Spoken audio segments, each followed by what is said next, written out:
Les magnifiques photos de tournage des animatroniques du deuxième film FNAF ont été révélées. J'avais déjà diffusé certaines de ces photos dans ma vidéo avis sur le deuxième film FNAF, mais effectivement on a eu des photos de chaque animatronique individuellement concernant ceux du deuxième film FNAF, et même certains qui n'apparaissent que très rapidement comme Springtrap. Certains les ont peut-être vus passer, d'autres ne les ont peut-être vus passer, donc je vous les diffuse, mais franchement, elles sont magnifiques. Et on a une meilleure vue sur tous les animatroniques qui apparaissent dans le deuxième film FNAF. Les classiques, les toys, les wizards, la marionnette, Mangle, Springtrap et Circus Baby, bien évidemment, le fameux animatronique secret. Alors oui, il y a aussi Shadow Bonnie, mais Shadow Bonnie, ils ont vraiment juste mis l'image PNG dans le film, donc ils n'ont pas construit d'animatronique pour lui. Ça nous permet du coup d'avoir une meilleure vue sur comment les animatroniques étaient construits, surtout qu'il y en a certains que l'on voit que très peu dans le film, Balloon Boy, Wizard Bonnie et même les wizards en général d'ailleurs, on les voit très peu. Pareil pour la marionnette, mine de rien, on la voit plus souvent en train de posséder quelqu'un que quand elle est sous sa forme normale. Ce que je peux comprendre parce que ça avait l'air d'être une galère de la faire bouger, mais en même temps je trouve qu'il y avait un potentiel de la faire bouger comme une vraie puppet, à la fin notamment quand elle flotte vers Vanessa.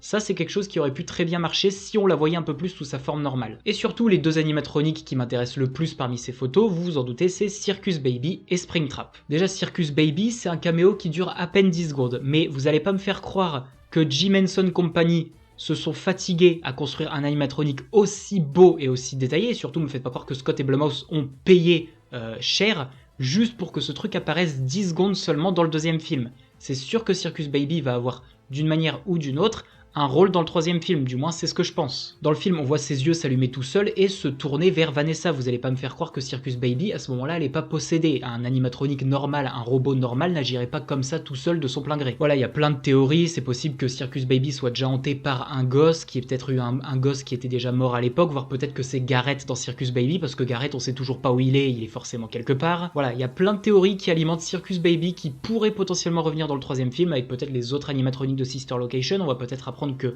Afton faisait d'autres trucs à côté du restaurant, vu que Baby, elle est jamais dans les pizzerias, elle est cachée dans son grenier, mais il a forcément construit pour quelque chose Baby, surtout qu'on voit qu'elle est très fonctionnelle et très complète. Donc déjà Circus Baby, voilà, c'est un truc à creuser. Mais en tout cas, du coup, on a des images plus claires d'elle dans le grenier, puisque là, on la voit en entier. Franchement, Jim Henson Company ont fait un boulot magnifique.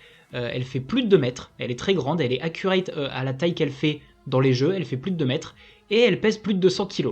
D'ailleurs, ils nous ont appris qu'il fallait la transporter en train, parce qu'elle passait pas dans l'avion. Et maintenant on va parler de Springtrap, parce que Springtrap bien évidemment on le voit dans la scène post-générique très rapidement avec un drap en plastique par-dessus lui, donc on le voit pas si bien que ça. L'image est assez claire, mais là on a vraiment des photos du costume complet de Springtrap qui est porté. Et apparemment, de ce qui a été dit par Jim Henson Company, ce n'est possiblement pas le costume de Springtrap qui sera utilisé pour le troisième film. Voilà, je sais qu'il y en a certains qui adorent ce costume et qui le trouvent très bien fait, il y en a certains qui trouvent que ça manque un petit peu d'éléments de Springtrap, notamment pas mal de sang et de parties de chair de William, là on voit clairement très peu de sang, très peu de chair, etc.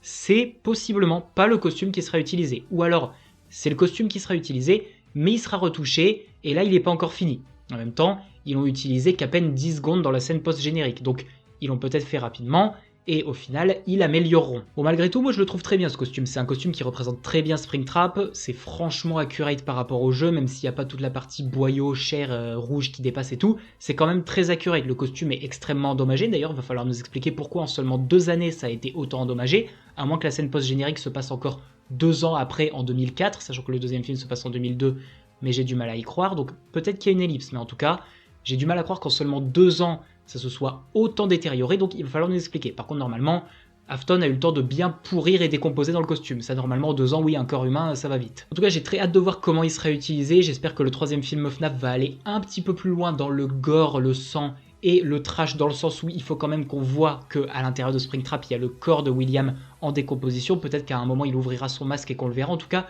j'aimerais bien que, niveau violence et gore, même si FNAF c'est peu gore, peu violent, j'aimerais quand même que le troisième film FNAF apporte quand même cette dose de violence et de gore qu'on a avec le costume de Springtrap. Bref, voilà un petit peu toutes les photos. Ça permet de voir le souci du détail de Jim Henson Company sur la plupart des animatroniques qui sont franchement magnifiques. C'est une folie de voir à quel point certains costumes comme ceux des Wizards sont game accurate à quasiment 100%. Ça prouve encore une fois que Blumhouse respecte énormément les fans et que Jim Henson ont mis tout leur cœur dans ces animatroniques. D'ailleurs, n'hésitez pas encore une fois à les féliciter dans les commentaires de cette vidéo, même si je me doute qu'ils passeront pas dessus. Et bien évidemment, puisqu'on a parlé du troisième film FNAF, n'hésitez pas à vous abonner à mon compte, puisque dès qu'on a les premières infos concernant possiblement des dates de tournage ou des images, des leaks, des costumes, etc. du troisième film FNAF, comptez sur moi pour vous tenir au courant.